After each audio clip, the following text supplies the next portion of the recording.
विद्यापीठ के चिंतन सत्र में जुड़े सभी सुधी श्रोताजनों का सप्रेम सादर स्वागत है।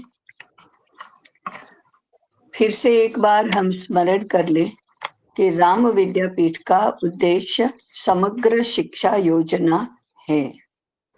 समग्र शिक्षा योजना के कई पहलू हैं। उसका पहला पहलू तो है 140 करोड़ जनसंख्या के लिए शिक्षा की योजना करना। दूसरा है जन्म से लेकर आजीवन शिक्षा की योजना करना। तीसरा है जितने भी शिक्षा के आयाम हैं उन सभी के शिक्षा की योजना करना। और सबसे महत्वपूर्ण है भारतीय शिक्षा योजना करना। तो ऐसा इसका समग्रता में विचार राम विद्यापीठ में होता है। समग्रता में विचार करने की आवश्यकता है, यह तो हम समझते हैं। कल ही मेरी उत्कर्ष भाई से चर्चा हो रही थी कि आज देश भर में भारतीय शिक्षा, गुरुकुल और समग्र शिक्षा ऐसे विषय लेकर बहुत प्रयत्न हो रहे हैं। ऐसे लोगों की संख्या बढ़ती जा रही है जो शिक्षा को भारतीय बनाना चाहते हैं या अपने बच्चों को भारतीय शिक्षा मिले ऐसा चाहते हैं। चाह तो बढ़ रही है, प्रयास भी बढ़ रहे हैं, परंतु इन प्रयासों का परिणाम नहीं दिखा। किसी का अनम्यूट है इसलिए इको आ रहा है, जो अभी अनम्यूट कर दीजिए। हाँ, तो बहुत सारे लोग प्रयास कर रहे हैं। ये प्रयास अत्यंत निष्ठापूर्वक हो रहे हैं, परिश्रम पूर्वक हो रहे हैं।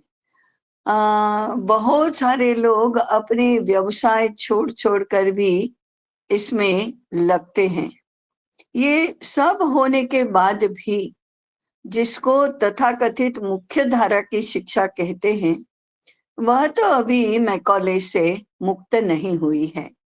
मैकॉले भी यूरो अमेरिकी जीवन विचार का एक प्रतीक है, तो इससे तो हम मुक्त नहीं हुए हैं। इसका लक्षण क्या है? तो हमारा देश सभी ऐसी व्यवस्थाओं से जो चलता है जिसके ऊपर यूरो अमेरिकी विचार का प्रभाव है, दबाव है, ओतप्रोत होकर वही चलता है। चाहे अर्थ क्षेत्र हो और अर्थ क्षेत्र के अंतर्गत उत्पादन क्षेत्र हो, वाणिज्य क्षेत्र हो, चाहे उपभोग का क्षेत्र हो, चाहे जीवन शैली का क्षेत्र हो, चाहे समाज जीवन का, समाज व्यवस्था का क्षेत्र हो, चाहे कुटुंब व्यवस्था का क्षेत्र हो, चाहे व्यक्तिगत विकास की कल्पना हो, सर्वत्र हमें इस यूरो अमेरिकी जीवन विचार का ही प्रभाव दिखाई देता है। उससे मुक्त होने का एकमात्र साधन, सबसे प्रभावी साधन तो शिक्षा है। और शिक्षा इसी जीवन विचार को अधिक प्रभावी बनाती है। तो हमारी यूनिवर्सिटीज में भी ऐसी ही शिक्षा प्राप्त हो रही है। तो फिर हम जो सारे इतने प्रयास कर रहे हैं उसका क्या होगा?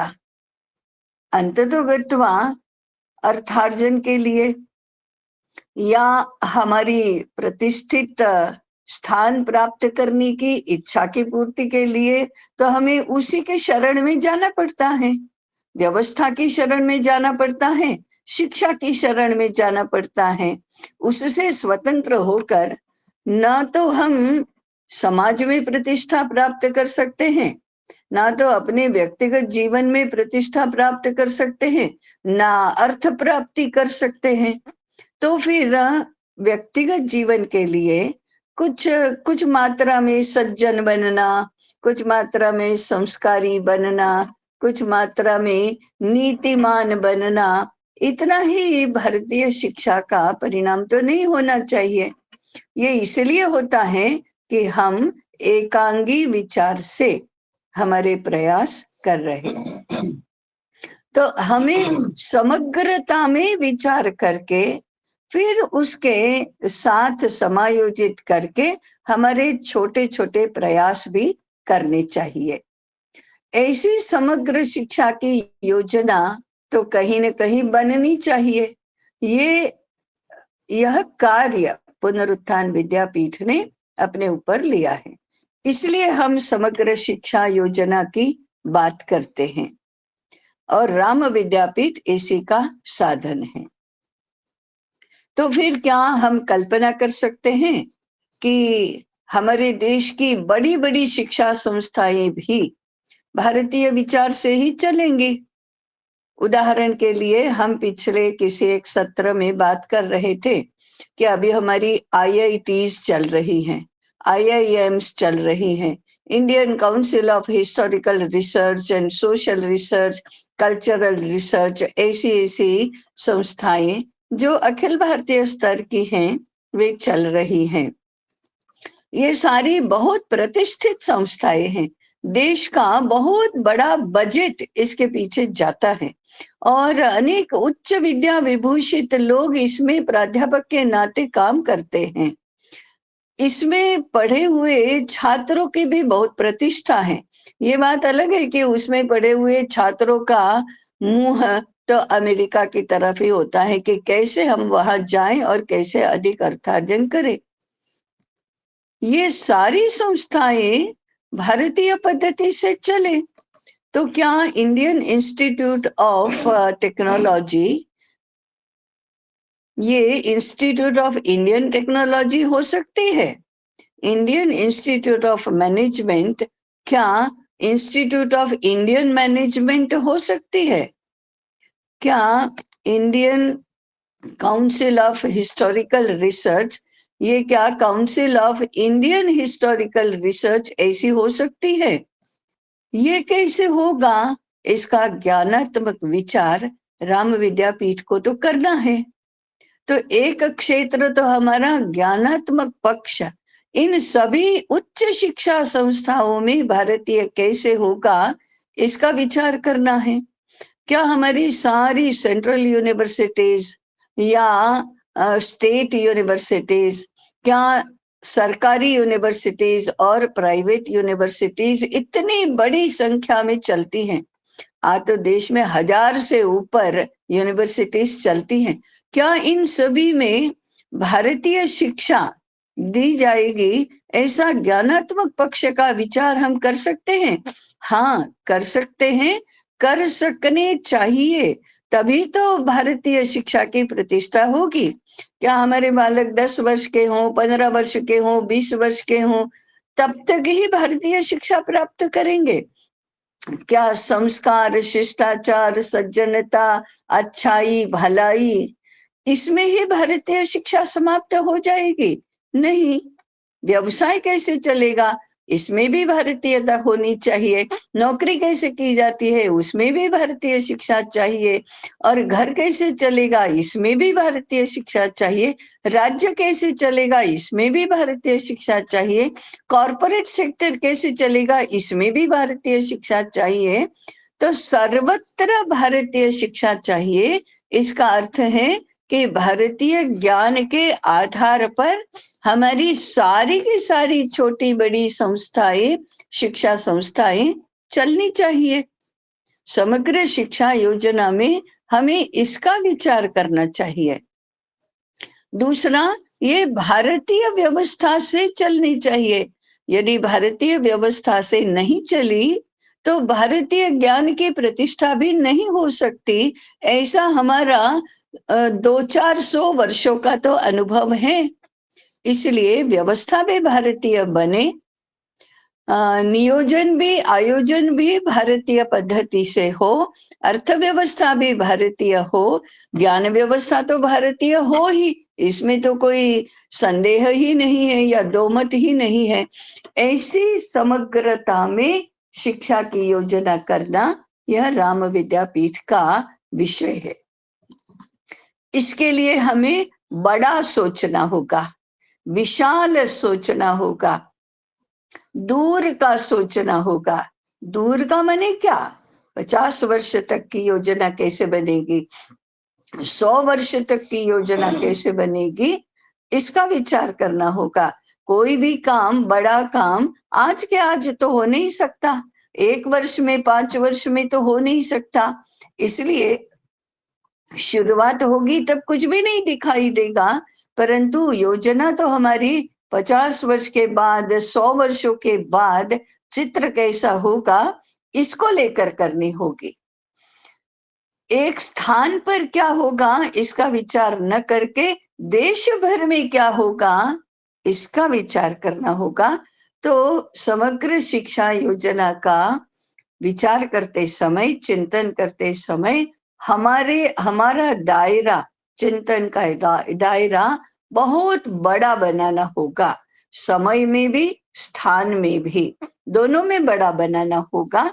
और आप देखते हैं कि समग्र शिक्षा योजना में हम जो भी बात करते हैं वो 140 करोड़ जनसंख्या की ही बात करते हैं। हमारे देश में एक भी व्यक्ति अशिक्षित नहीं रहना चाहिए, एक भी छोटी से छोटी व्यवस्था भी अभारतीय ज्ञान के आधार पर, अभारतीय शैली की नहीं रहनी चाहिए। छोटी से छोटी बात का भी विचार करो और बड़ी से बड़ी बात का भी विचार करो। तो इस दृष्टि से हम जितने भी पहलू हैं उतने पहलुओं का विचार करते हैं। उसमें आप लोग व्यास विद्यापीठ में भी जुड़ते हैं, तो व्यास विद्यापीठ लोक शिक्षा का विचार करेगा। इसका अर्थ है कि सार्वत्रिक शिक्षा का विचार करेगा। सार्वत्रिक माने सभी लोगों के लिए, सर्व स्थानों पर उपलब्ध, ऐसा जो जनजीवन है उसके संदर्भ में बात करेगा। और इसके लिए हमने व्यास विद्यापीठ नाम क्यों दिया? तो व्यास मुनि ने वेदों के ज्ञान को पुराणों में रूपांतरित करके कथा वार्ता और लोक शिक्षा के जितने भी माध्यम हैं उन सभी माध्यमों से भारतीय शिक्षा सबको मिले, इसकी व्यवस्था की। आज भी कथाकारों को व्यास ही कहा जाता है और जिन मंचों से लोक शिक्षा दी जाती है उनको व्यासपीठ ही कहा जाता है। तो व्यास विद्यापीठ में हम सार्वत्रिक शिक्षा की बात करते हैं।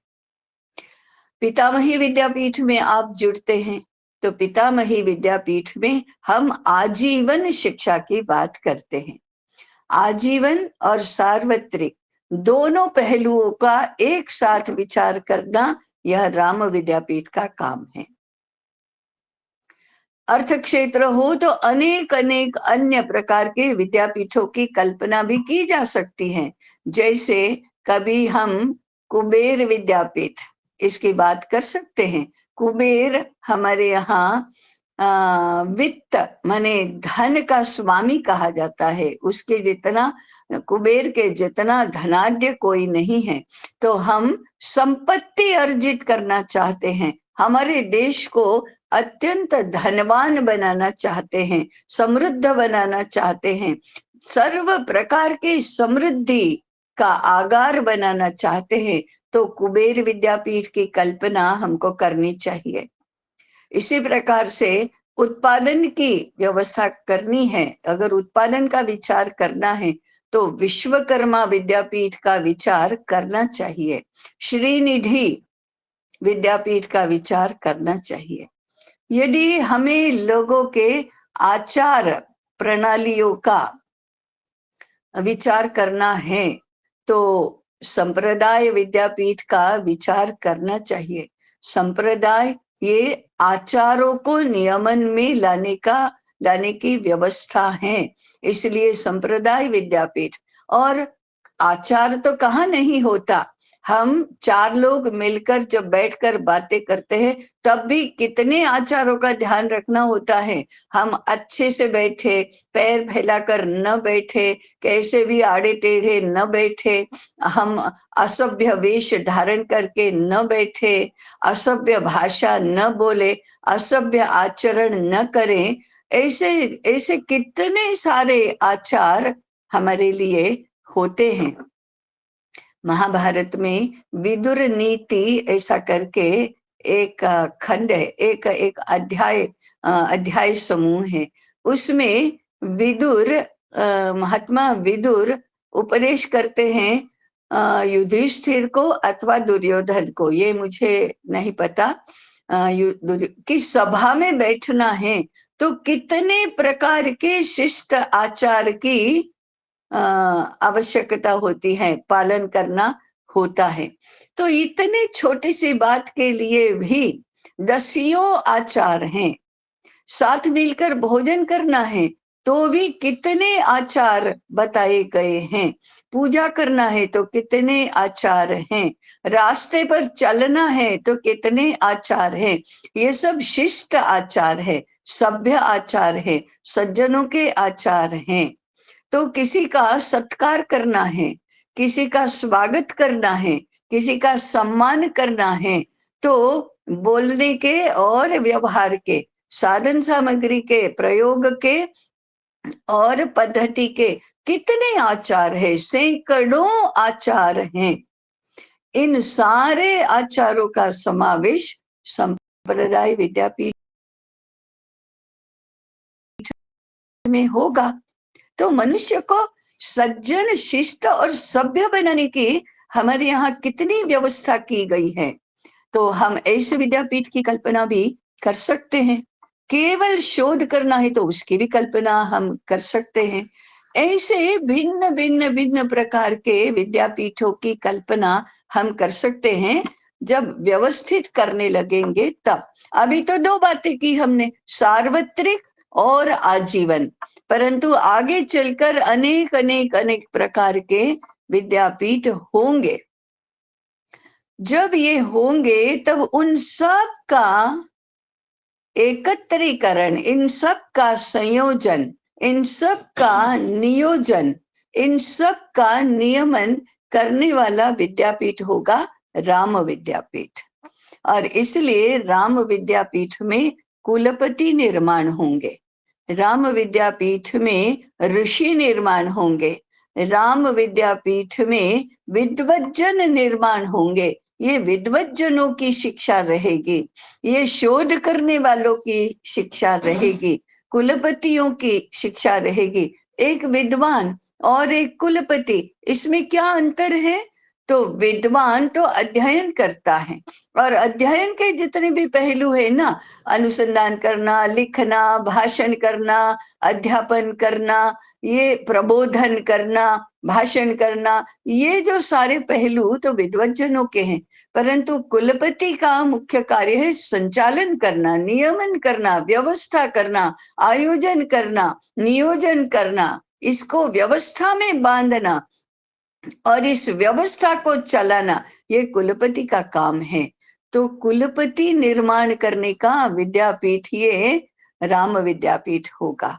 और इसलिए राम विद्यापीठ को व्यवस्था की दृष्टि से भी विचार करना है और विद्वत्ता की दृष्टि से भी विचार करना है।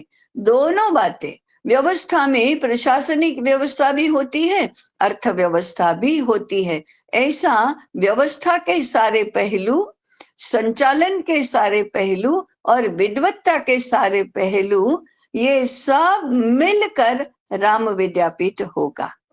इस राम विद्यापीठ का एक केंद्रवर्ती स्थान तो होगा ही होगा, परंतु इसकी शाखाएं भी होंगे।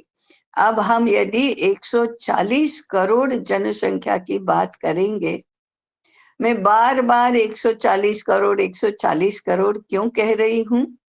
ये विश्व में सबसे बड़ा, जनसंख्या की दृष्टि से भी बड़ा देश है।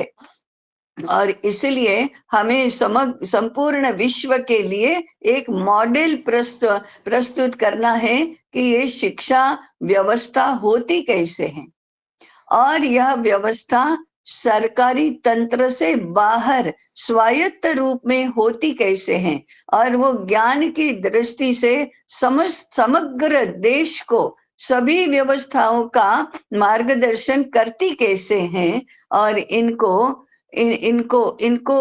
ठीक रास्ते पर चलने के लिए प्रबोधन करती कैसे हैं, ये मॉडल हमको प्रस्तुत करना है। इसलिए उसका एक तो केंद्रवर्ती विद्यापीठ होगा। ये मैं हवा में बात नहीं कर रही हूं। तक्षशिला विद्यापीठ के बारे में आपने सुना होगा, उसकी व्यवस्थाएं कैसी चलती थी इसका तो अभी कहीं उल्लेख मिलता नहीं है, परंतु इस विद्यापीठ की विशेषता क्या है, कैसी कैसी अद्भुत और रोमांचकारी बातें इसमें हैं। एक, वह अंतरराष्ट्रीय विद्यापीठ था। अंतरराष्ट्रीय माने देश विदेश के सभी स्थानों से विद्यार्थी इसमें पढ़ने के लिए आते थे। राजाओं के पुत्र यहाँ पढ़ने के लिए आते थे। एक समय ऐसा था 104 राजाओं के पुत्र यहाँ पढ़ते थे। तो राजा, अमात्य, सारे उच्च अधिकारी जो होते हैं उनके पुत्र इसमें पढ़ते थे। विश्व के सभी देशों के आते थे, ये तो मैंने पहले ही कहा। एक साथ इसमें 10,000 छात्र पढ़ते थे और 1,000 आचार्य भी उसमें थे। तो कितने विशाल स्थान में यह विद्यापीठ फैला हुआ था। इसको तो हम ग्राम ही कह सकते हैं, तक्षशिला ग्राम कह सकते हैं हम। इतना व्यापक विशाल क्षेत्र में यह विद्यापीठ था। कितने अधिक विषय इसमें पढ़ाए जाते थे। ऐसा एक भी क्षेत्र नहीं था जिसका ज्ञान इस तक्षशिला विद्यापीठ में न दिया जाता हो। और सबसे बड़ी विशेषता, ईसा पूर्व 400 से ईस्वी 7वीं शताब्दी तक यह विद्यापीठ कार्यरत था। 1100 वर्ष तक अपनी श्रेष्ठता बनाए रखना आज तक और कोई उदाहरण ऐसा हमने देखा नहीं, पढ़ा नहीं, सुना नहीं। The wonder that is Takshashila Vidyapeeth, ऐसा हम कह सकते हैं। यह शिक्षा क्षेत्र की या ज्ञान क्षेत्र की एक अद्भुत घटना है। 1100 वर्ष तक कोई संस्था अपना अस्तित्व ही नहीं बनाए रख सकती, तो श्रेष्ठता की तो बात ही कहाँ है। जब उसका अंत हुआ तब वह स्वाभाविक अंत नहीं था। कुतुबुद्दीन अली ऐबक ने तक्षशिला और नालंदा दोनों का नाश किया, अर्थात यह आक्रांताओं ने नष्ट किया हुआ विद्यापीठ है। अपनी दुर्गति से उसका नाश नहीं हुआ, माने उसके शिक्षा बेकार हो गई, लोग आने बंद हो गए, अब ये कोई काम का नहीं रहा, ऐसी दुर्गति नहीं हुई उसकी। उसका नाश आक्रांताओं के द्वारा किया गया। ऐसा महान विद्यापीठ अगर हमारे देश में चल सकता है तो आगे क्यों नहीं चलेगा, आगे भी चल सकता है। ऐसा दूसरा विद्यापीठ है नालंदा। नालंदा भी इसी प्रकार से स्वाभाविक दुर्गति को प्राप्त नहीं हुआ, आक्रांताओं ने इसको जला दिया। अर्थात यह बौद्ध विहार था। तथापि तक्षशिला सनातन शिक्षा का विद्यापीठ था, नालंदा बौद्ध विहार था। तथापि उस समय संप्रदायों की कट्टरता ऐसी नहीं थी कि एक दूसरे का विरोध हो। अनेक आचार्य तक्षशिला के नालंदा में भी जाते थे, नालंदा के तक्षशिला में भी आते थे। ऐसे आदान प्रदान भी चलता था। परंतु नालंदा का विस्तार चीन, जापान, इंडोनेशिया उस दिशा में हुआ, म्यांमार और पूर्व पूर्व पूर्व उत्तर दक्षिण इस तरफ हुआ। तक्षशिला पश्चिम दिशा का विद्यापीठ था, गांधार में था। तो ऐसे विद्यापीठ का हमारे सामने आदर्श है। अब आज 7वीं शताब्दी के बाद ये 21वीं शताब्दी है, 1400 वर्ष के बाद समय बदल गया है, परिस्थिति बदल गई है, दुनिया का नक्शा बदल गया है, सारा विश्व परिस्थिति भी बहुत अधिक बदल गई है। उस परिप्रेक्ष्य में पुनः भारतीय शिक्षा की प्रतिष्ठा सार्वत्रिक रूप में करनी है, तो हमें राम विद्यापीठ के लिए भी तक्षशिला विद्यापीठ का आदर्श लेना पड़ेगा। यह तक्षशिला विद्यापीठ हम जानते हैं कि संपूर्ण देश की स्थिति को अपने नियमन में रखने की क्षमता रखता था। अलेक्जेंडर का आक्रमण हुआ तो उसे परास्त करने की क्षमता भी रखता था। मगध का सम्राट जब आतताई हो गया तब उसका नियमन करने की क्षमता भी रखता था। तो ये एक विद्यापीठ होता क्या है और एक विद्यापीठ का दायित्व और कर्तव्य क्या होता है, क्षमता क्या होती है, इसका उदाहरण तक्षशिला विद्यापीठ हमको देता है। उसी प्रकार से आज पुनः राम विद्यापीठ की कल्पना हमको करनी होगी। अतः उसका एक केंद्र होगा, इसकी शाखाएं देश भर में होनी चाहिए, परंतु राम विद्यापीठ के समान ही होनी चाहिए। माने राम विद्यापीठ जिस प्रकार से समस्त शिक्षा व्यवस्था का नियमन और मार्गदर्शन करता है, वह उसका स्रोत है, सर्व प्रकार के विद्यापीठों का स्रोत है। उसी प्रकार से उसकी शाखाएं भी देश भर में काम करती होंगी। कितनी करते होंगे वह तो समय के अनुसार, आवश्यकताओं के अनुसार ही होगा, परंतु कह सकते हैं कि हम 4 दिशाओं में 4 शाखाएं होंगी, क्षेत्रशः 10-11 शाखाएं भी हो सकती हैं, हुआ तो 50 शाखाएं भी हो सकती हैं, परंतु ये 50 शाखाएं राम विद्यापीठ का ही प्रतिरूप होगी। माने जो काम राम विद्यापीठ का है वही उसकी शाखा का भी है। इस प्रकार से राम विद्यापीठ की रचना की जाएगी। अब प्रश्न ये उठता है, अभी अर्थनिरपेक्ष शिक्षा के सत्र में एक श्रोता ने प्रश्न पूछा था, क्या ये भिक्षा के ऊपर आधारित, गुरु दक्षिणा के ऊपर आधारित, क्या गुरुकुल तो छोटा चल सकता है परंतु आईआईटी जैसी संस्थाएं चल सकती हैं? हाँ, चल सकती हैं। हाँ, आज की आईआईटी नहीं चलेगी, इंस्टीट्यूट ऑफ इंडियन टेक्नोलॉजी होगी तो वह जरूर चलेगी, क्योंकि एक संस्था को जो व्यवस्था लागू होती है वह अन्य संस्था को भी लागू होती है, छोटी संस्था को जो लागू होती है वह बड़ी संस्था को भी लागू होती है, नियम तो सर्वत्र एक ही है। इसलिए राम विद्यापीठ जैसा बड़ा विद्यापीठ भी, अर्थव्यवस्था तो यही रहेगी, भिक्षा, समित पानी, गुरु दक्षिणा, दान।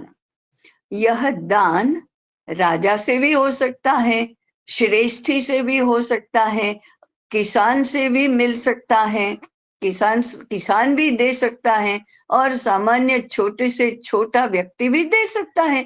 दान करना ये राजाओं का केवल काम नहीं है, दान करना ये तो सामान्य मनुष्य के लिए भी व्यवस्था है। हमारी अर्थव्यवस्था ने ये तो कहा ही है कि जो कुछ भी कमाई करते हो उसके 10% दान करना चाहिए, 10% बचत करना चाहिए।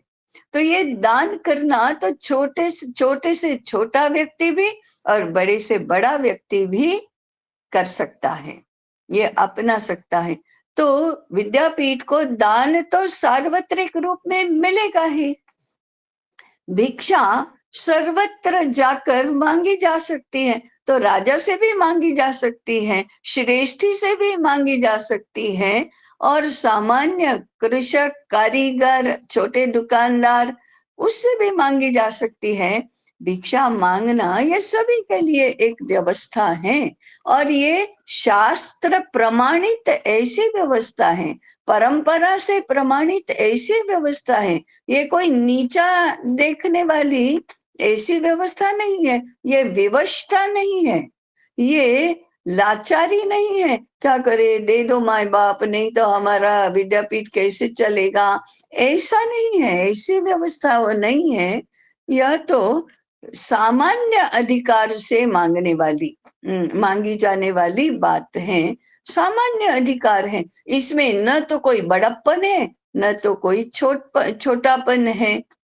तो राजा से भी मांगी जा सकती है। यह अनुदान नहीं है, ये या तो दान है या भिक्षा है। ये बीच वाला अनुदान क्या है? दान करने वाला अपनी शर्तों से देता है और उसका हिसाब आपको उसे देना होता है। ऐसी यह अनुदान पद्धति नहीं है, यह चैरिटी भी नहीं है। कृपा करके इनका तो कुछ हो नहीं रहा है, चलो इसको दो, ऐसा दया करके दिया जाने वाला ऐसा भी नहीं है।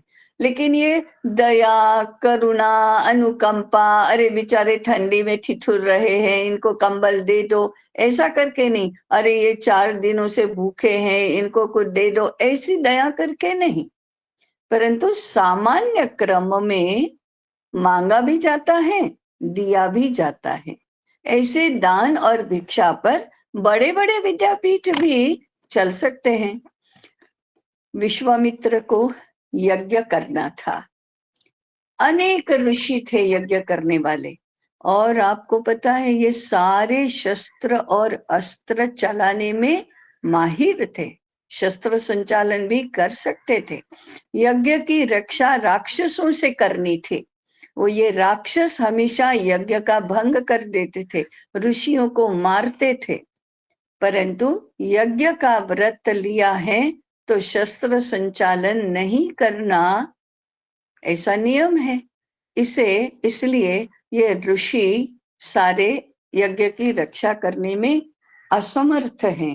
तब विश्वामित्र ऋषि ने क्या किया? सभी ऋषियों के प्रतिनिधि बनकर वे दशरथ राजा के पास आए।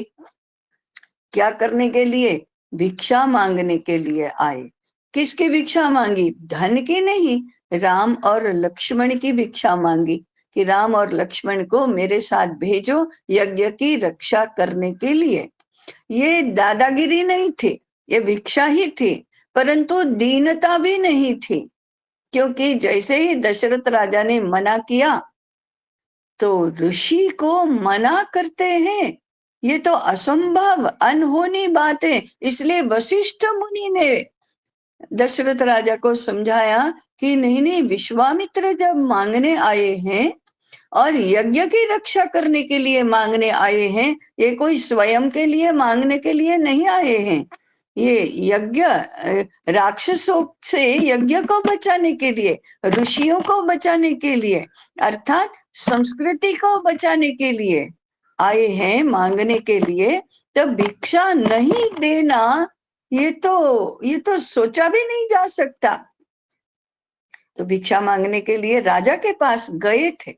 राजा ने अनुग्रह करके, कृपा करके, दया करके राम लक्ष्मण को नहीं भेजा, समझदारी पूर्वक भेजा। क्षण भर उसे मोह हो गया, अरे राम लक्ष्मण तो अभी छोटे हैं, 15 वर्ष के हैं, इनको कैसे भेजूं, ऐसा क्षण भर उसको मोह तो हो गया।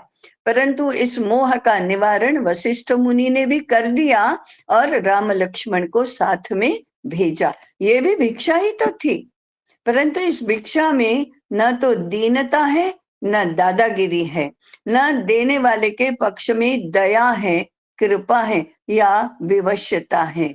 ऐसे स्वाभाविक क्रम में भिक्षा मांगी जाती है, आवश्यकता के अनुसार मांगी जाती है। रास्ते में राम लक्ष्मण को, माने विशेषतः राम को, सारी अस्त्र और शस्त्र की विद्या विश्वामित्र ने सिखाई। अनेक अस्त्र दिए राम को ताकि वह यज्ञ की रक्षा कर सके। इसका अर्थ है कि विश्वामित्र तो शस्त्र संचालन जानते थे, अस्त्रों का उपयोग कैसे करना वो जानते थे, परंतु फिर भी उन्होंने स्वयं रक्षा करेंगे यज्ञ की ऐसा न करके राम और लक्ष्मण को इसके लिए बुलाना पसंद किया। क्यों? संस्कृति की रक्षा में राज्य की भी भागीदारी होनी चाहिए, राज्य की भी जवाबदारी होनी चाहिए, ये भी इसके पीछे एक उद्देश्य था। ऋषि बैठे बैठे यज्ञ करते रहेंगे, अपना देख लेंगे, अपनी व्यवस्था कर लेंगे, इतना पर्याप्त नहीं होता। इसमें कहीं कोई कमी तो नहीं है, कहीं कोई आवश्यकता तो नहीं है, ये देखना राजा का भी काम है। राजा को ये कर्तव्य कब सीखने को मिलता है? जब वह स्वयं गुरुकुल में पढ़ता होता है तब। और उसका यदि कुछ मोहवश विस्मरण हुआ तो याद करवाना, ये भी तो आचार्यों का काम है।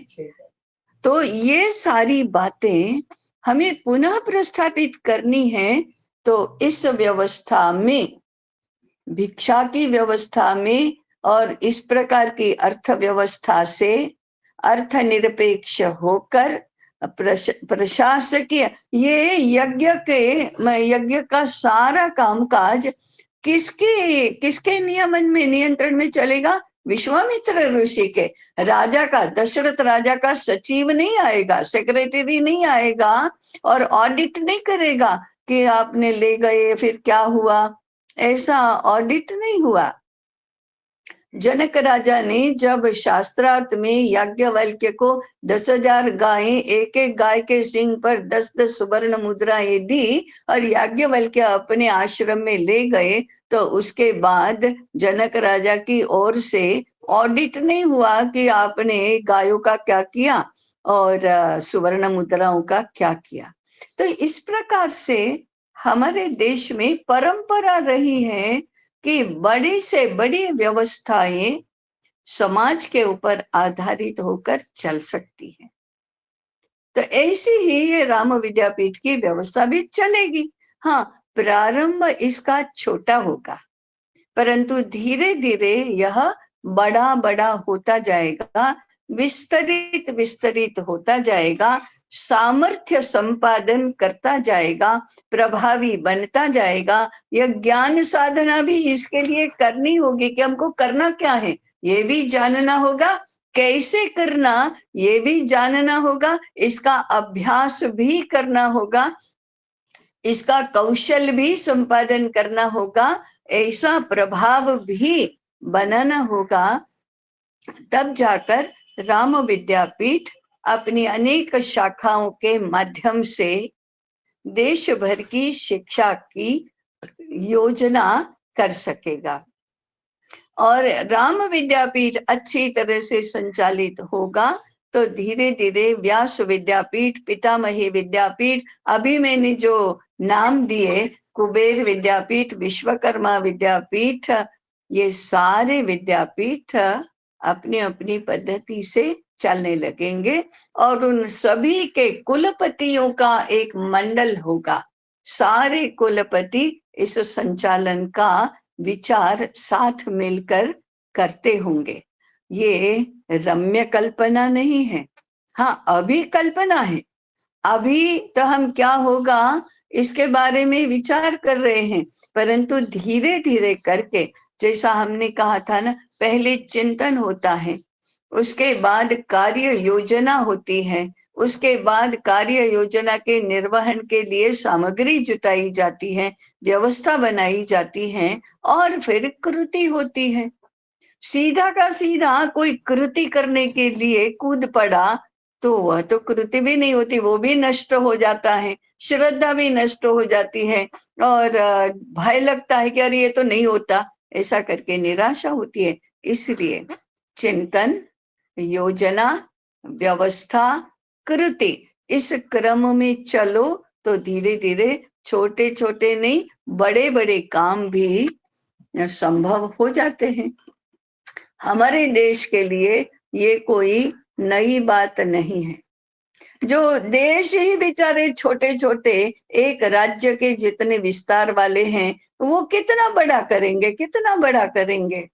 वो कुएं का कूप मंडूक जैसे पेट फुला फुला कर समुद्र का इतना विशाल है, इतना विशाल है, वो क्या कर सकेगा। तो छोटे छोटे देश क्या कर सकेंगे, इतनी अपने देश की जितनी कल्पना कर पाएंगे। भारत तो इतना विशाल देश और विशाल जनसंख्या वाला देश है, वो बड़ी कल्पना कर सकता है। पूर्व में भी इस भारत ने की है, तो आज कोई कारण नहीं कि नहीं कर सकेगा। इसलिए मेरा पुनः पुनः आग्रह है कि श्रोता जन भी अपनी कल्पना को बड़ी बनाए, देश और काल दोनों में ही बड़ा सोचे, विशाल सोचे और सबका एक साथ विचार करे, सभी पहलुओं का एक साथ विचार करे। ऐसे इसको कहते हैं समग्र शिक्षा योजना। तो राम विद्यापीठ ऐसी संपूर्ण देश के लिए समग्र शिक्षा योजना का चिंतन करने के लिए, कार्य योजना बनाने के लिए, व्यवस्था करने के लिए और कृति करने के लिए है। मुझे लगता है अभी समय हो गया है, तो अभी यहीं पर रुकती हूँ। देखते हैं आज कैसे कैसे प्रश्न आते हैं। तो जिज्ञासा समाधान के लिए अब सत्र खुला है। हाँ जी, नमस्ते, सबको प्रणाम। नमस्कार। ताई जी, एक भिक्षा के बारे में एक अनुभव बताना था, संक्षेप में बताता हूँ। एकदम संक्षेप में। हाँ हाँ, पैठण में ना एक वारकरी विद्यालय है। हाँ वो 4 साल पहले का अनुभव। वहाँ के जो बच्चे होते हैं ना, छोटे छोटे बच्चे वारकरी विद्यालय में, वो भिक्षा मांगने आते हैं। तो उनसे जब वार्ता हुई थी, तो वहाँ पे उनको जिम्मेदारी होती है भिक्षा के लिए, उनके गट होते हैं और पैठण के अनेक एरिया में वो घूम के भिक्षा मांगते हैं। तो उनका वो भिक्षा मांगने में उनसे बात की, तो उनको बिल्कुल ऐसा भाव नहीं था कि हमें ऐसे क्या भिक्षा मांगने भेजा है वगैरह। उनका वो दायित्व था। हाँ जी। और जिस घर में वो जाते थे ना, तो उनमें भी ऐसा था, वो गर्मा गर्म परोसते थे उनको कि आज बच्चे आने वाले हैं, उनके लिए तैयार करके रखो। सही बात है, ये भारत के लोगों का स्वभाव ऐसा ही है। हाँ, तो उनका भी वो दायित्व भाव था, उनके मन में ऐसा दया भाव नहीं था। तो ये जो है ना, हम जो भिक्षा के लिए जो एक ऐसा भाव है कि वो लाचार है, दया है, दया भाव मन में आएगा तो लाचारी का आ जाता है। लेकिन दायित्व बोध अगर होगा कि भिक्षा मांगना मेरा दायित्व है और भिक्षा देना भी मेरा दायित्व है, तो वो भाव चला जाता है। हाँ, बहुत अच्छा, यही मुझे बताना था। आज भी देश में ऐसा हो रहा है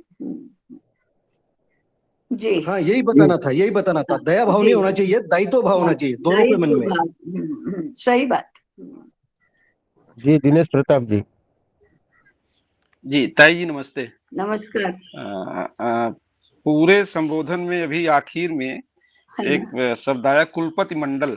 हाँ हाँ जिज्ञासा ये है कि ये कुलपति मंडल राम विद्यापीठ के अंतर्गत होगा या जितने भी विद्यापीठ होंगे, और कुबेर विद्यापीठ, विश्वकर्मा विद्यापीठ, उनके कुलपतियों की एक सामूहिक सभा होगी, और इनका दायित्व क्या होगा जी।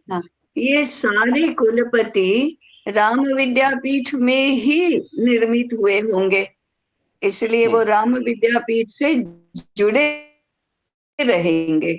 और जितने भी इस प्रकार के विद्यापीठ हैं, सारे कुलपति मिलकर देश का एक कुलपति मंडल बनेगा जी। अच्छा जी। इनका दायित्व क्या होगा? अपना विद्यापीठ चलाना। विद्यापीठ अपने आप में स्वायत्त रहेगा, तो कुलपति अपना विद्यापीठ है उसका संचालन करेगा। वो स्वायत्तता ये पहला लक्षण है, स्वायत्त रहेगा। उसके पाठ्यक्रम हो या व्यवस्था हो या कैसे भी योजना हो, वो राम विद्यापीठ के अधीन नहीं रहेगा। उसके प्रकाश में अधीनता कहीं पर भी किसी भी स्तर पर नहीं रहेगी। जी जी जी, स्पष्ट हो गया जी। हाँ जी। स्मिता जी। जी हाँ, जी मेरा ये तीसरा है, चौथा ही सत्र है। मैंने एक बार पहले भी प्रश्न पूछा था। आपने लास्ट में एक बात बोली कि बड़ा सोचे, हाँ जो भी कुछ करना चाहते हैं बड़ा सोचे। मेरे दो प्रश्न हैं। बड़ा, हाँ अगर मैं अपने गांव में कुछ अपने बच्चे के साथ कुछ शिक्षा के प्रयोग अगर कर रही हूँ और मैं जो सोच रही हूँ वो बाकी जनों को नहीं समझ रहा है, तो उस वक्त खुद को कैसे टिका के रखना है, ये पहला प्रश्न। और दूसरा प्रश्न, अगर आपकी अनुमति हो तो साथ में पूछ लूं या फिर बाद में पूछूं? अगर इसी से संबंधित है तो साथ में पूछिए, जी नहीं तो इस प्रश्न का उत्तर होने के बाद। फिर ताई पहले आप इस प्रश्न का उत्तर दीजिए, फिर मैं दूसरा पूछूंगी। बड़ा सोचने से तो इसका कोई संबंध नहीं है। लोग यदि हमारी बात नहीं समझते हैं और हमें विश्वास है कि हमारी बात सही है, तो दो बातें होती है कि समझाने का प्रयास करो, संबंध बढ़ाओ, संपर्क बढ़ाओ और समझाने का, मित्रता बढ़ाओ और समझाने का प्रयास करो। ये तो सबसे अच्छी बात है कि हम आसपास के लोगों को समझाने का और उनको साथ लेने का प्रयास करें। उसके बाद भी वो समझकर भी नहीं समझना चाहते अथवा हम समझा नहीं सकते हैं, तो फिर हमारे सामर्थ्य के अनुसार हमारी समझ पर टिके रहो। आलोचना करते हैं, सुन लो, उससे दुखी ना हो, विचलित न हो, तो अपने इसके ऊपर खड़े रहो और विश्वास करो कि एक न एक दिन तो इसका प्रभाव होगा और ये समझेंगे। दो ही बातें, मेरी कल्पना में दो ही बातें आती है। जी जागृति मैम। नमस्ते ताई। नमस्ते। अभी स्मिता बहन से थोड़ा मिला जुला ही प्रश्न है कि ऐसा होता है और अभी समाज में जब मिलते हैं तो ऐसा होता है कि अभी क्या है, सभी को क्या अभी अभी आते हैं जो विद्राम विद्यापीठ में बच्चे को पढ़ाना है, ऐसा ऐसा बनाना है, ये सब कल्पना में है। लेकिन अभी अभी वर्तमान में जो बच्चे हैं वो उनका क्या, जब राम विद्यापीठ होगा तो सभी का धैर्य जैसे कम होता है, ऐसा लगता है। प्रयत्न कम करना है लेकिन अपेक्षाएं ज्यादा होती है, ये देखने को मिलता है। तो अभी अभी उन बच्चों का क्या करें, उनको कैसे बढ़ाए, उनको कैसे शिक्षा दे? जैसे हाँ, जैसे वर्तमान में जो विद्यालय है मैकॉले सिस्टम की, वहां पर तो उनको पढ़ाना ही नहीं है, तो उनको बहुत चिंताएं होती है कि अभी क्या करें, ये कुछ बिगड़ गया, ये हाँ, ये बहुत इनके लिए केवल एक ही बात हो सकती है, भगवान उनका भला करे। आप चिंता मत करो, आप चिंता मत करो, और फिर उनको ही पढ़ाना है तो आज जैसे पढ़ा सकते हैं वैसे पढ़ाओ। अब उनको ये भी करना है, वो भी करना है, दोनों बातें साथ में नहीं जा सकती, वो दोनों साथ में ले ही जानी है। तो इसमें तो भगवान भी ऊपर से नीचे उतर कर आए तो कुछ नहीं कर सकता। तो ज्यादातर चिंता यही होती है कि अभी क्या करें। चिंता नहीं करना, चिंता भगवान के ऊपर छोड़ो, आप तो खुश रहो और काम करो, जैसे आपकी बुद्धि प्रेरित करती है उस प्रकार से काम करो। जी अमित जालानी जी।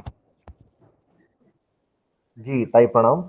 मैं ये पूछना चाह रहा था कि किसी तरह का जैसे पाठ्यक्रम आपने बताया कि कभी शुरू करेंगे हम, तो आजकल हम जानते हैं कि बड़े से बड़ा विश्वविद्यालय महाविद्यालय होते हैं वो मान्यता प्राप्त भी होते हैं, उसके पश्चात भी बहुत तरह के एक्रेडिटेशंस और ये सब चीजें रिकॉग्निशंस उनको लेनी पड़ती है। तो ऐसे सिनेरियो में हमारा जो विद्यापीठ होगा उसकी क्या मान्यता होगी, क्या लोग इसमें पढ़ना चाहेंगे या कैसे नहीं, इसको एस्टेब्लिश करेंगे, क्या तरीका रहेगा? हाँ, ऐसा है कि आजकल हम लोगों का कंडीशनिंग ऐसा हो गया है कि इसको सरकार की मान्यता नहीं मिली तो फिर उसका कुछ अर्थ ही नहीं है। पहले तो इससे बाहर आ जाओ। मान्यता किसकी मान्यता चाहिए? मान्यता माने क्या होती है, इसका तो विचार करो। सरकारी मान्यता को ही मान्यता कहना ये कितना अतार्किक है। तक्षशिला विद्यापीठ राजाओं को मान्यता देता था या राजा तक्षशिला विद्यापीठ को मान्यता देते थे? गुरुकुल चलते थे, उनको क्या सरकार मान्यता देती थी या गुरुकुल सरकार को मान्यता देते थे? जो पढ़ने के लिए आता था उसको भी चिंता नहीं होती थी कि ये सरकारी मान्यता नहीं है तो इसको हम भेजेंगे नहीं। ये कैसे कैसे इस कंडीशनिंग से मुक्त कैसे होना, ये भी तो विद्यापीठ सिखाएगा, तभी तो लोगों को समझ में आएगा। इसलिए सबसे पहला साहस तो ये करना चाहिए, ये मान्यता का अर्थ क्या है, किससे मान्यता चाहिए है और क्यों चाहिए है। अगर इतनी व्यवस्था है कि सरकारी मान्यता नहीं तो नौकरी नहीं मिलेगी, तो फिर ऐसी व्यवस्था करना होगा कि सरकारी मान्यता के बिना भी नौकरी मिल सकती है, या नौकरी ही नहीं अर्थार्जन हो सकता है। आज कौन सी नौकरी की गारंटी कोई विद्यापीठ दे रहा है? कोई विद्यापीठ नौकरी की गारंटी नहीं दे रहा। हाँ, प्लेसमेंट के आमिष तो जरूर दिखा रहा है। देश के 1% छात्रों के लिए भी वो तो नहीं है। तो फिर कौन सी मान्यता और क्या करना है, इसके जरा विचार करना चाहिए। इसको मान्यता लोक से ही मिल सकती है। समाज जब मान्य करने लगता है तो सरकार को भी मान्य करना पड़ता है, क्योंकि सरकार समाज के अनुकूल होकर चलती है। आज भी अगर समाज का विरोध है तो सरकार जितना भी चाहे मातृभाषा के पक्ष में कुछ नहीं कर सकती, उसको अंग्रेजी माध्यम चलाना ही पड़ता है, क्योंकि लोग मांगते हैं। तो समाज की मान्यता का विचार करना चाहिए। सरकार तो समाज के अनुकूल ही बनती है, और समाज की मान्यता तो आप समाज का कितना भला करते हैं, कितना कल्याण करते हैं, उससे मिलती है। और दूसरी, विद्वानों की मान्यता मिलनी चाहिए, लेकिन विद्वान भी भारतीय ज्ञान से अवगत होने चाहिए। तो ये जरा मान्यता के बारे में सोचने का हमारा तरीका हमको बदलना चाहिए। जी जी नवनीत जी।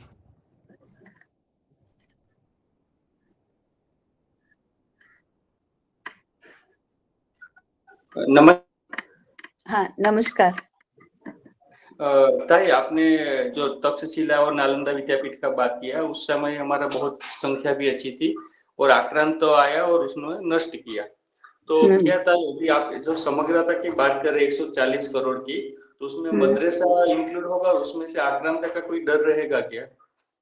जिसको आना है वो सब होंगे इसमें, जिसको नहीं आना है उसका भगवान भला करे। हमारी शिक्षा तो उनके लिए भी होगी। उनको शिक्षा नहीं लेना है तो नहीं लेंगे, लेना है तो अवश्य लेंगे।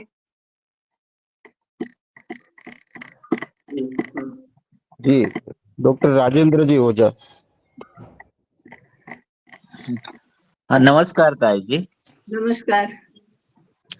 ताई जी, मेरा ये प्रश्न है कि वर्तमान में भी तो बहुत सारे जैसे जो विश्वविद्यालय चल रहे हैं और अच्छे अच्छे संस्थान देश में, तो सबसे बड़ी समस्या जो मैं व्यवहारिक रूप से देख रहा हूँ कि दायित्व बोध की कमी दिख रही है सब में। सरकार तो योजना भी बना रही, सारी चीजें दे रही है, और ज्यादातर जो विश्वविद्यालय वगैरह है वहाँ के कुलपति इतने भ्रष्ट हो जा रहे हैं, उनकी नियुक्तियों से लेके हर एक जगह की चीजें, और जिसके कारण शिक्षा दीक्षा का जो वास्तविक काम है उनसे दूर होके वो अर्थार्जन में ही लगे हुए हैं।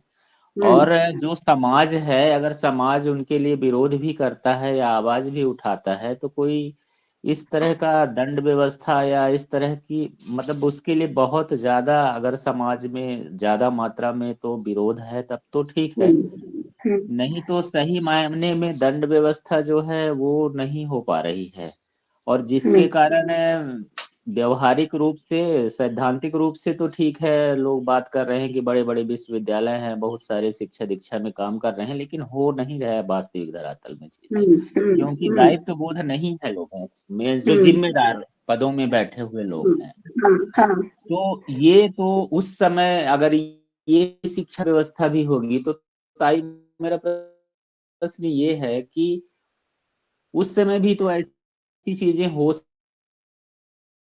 सकती हैं, तो उसके लिए क्या चिंतन होना चाहिए और जिसका हम वर्तमान में भी कुछ मात्रा में उपयोग मिला के इसको भी थोड़ा ठीक किया जा सकता नहीं चल सकती। इस व्यवस्था में चलने वाला कैसा होता है इसका तो वर्णन आपने कर दिया। तो व्यवस्था बदलो, व्यवस्था ही बदलनी पड़ेगी। इस व्यवस्था में यह चल नहीं सकता। दूसरा, बहुत सीधी सादी बात है, दायित्व बोध नहीं है क्योंकि कोई सिखाता नहीं है। घर में कोई सिखाता है, न विद्यालय में कोई सिखाता है, न यूनिवर्सिटी में कोई सिखाता है, न सरकार में उसे सिखाने की व्यवस्था है। धर्माचार्य इसको सिखाते हैं। दायित्व बोध सिखाने की व्यवस्था करो और वह गुरुकुल में होगी। तो जितनी ये व्यवस्था होगी उतना ये सब ठीक होता जाएगा। जी। तो उस समय अगर ताई कोई दायित्व बोध नहीं निर्वहन करता था तो उसके लिए क्या व्यवस्था, कोई दंड की भी क्या व्यवस्था होती थी या कैसे क्या होता था? लोक समाज जब दंड करता है तो उसके तरीके अलग होते हैं। विद्यालय जब दंड करता है तो उसके तरीके अलग होते हैं। वह राज्य की दंड व्यवस्था के समान नहीं होता। लोक निंदा ये बहुत बड़ा दंड है और भले भले लोक निंदा से बचते थे।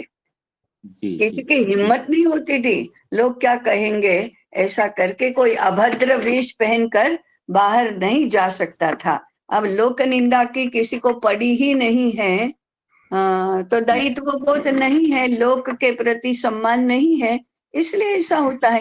तो तरीके अलग अलग होते हैं, दंड की व्यवस्था होती ही है। भगवान भी तो दंड देता है, उसके तरीके अलग होते हैं, राजा के तरीके अलग होते हैं, गुरुकुल के आचार्य के तरीके अलग होते हैं, माता पिता के तरीके अलग होते हैं और समाज के तरीके अलग होते हैं। दंड की व्यवस्था तो होती है। पाप किया तो भुगतना ही पड़ता है, अपराध किया तो दंड भुगतना ही होता है।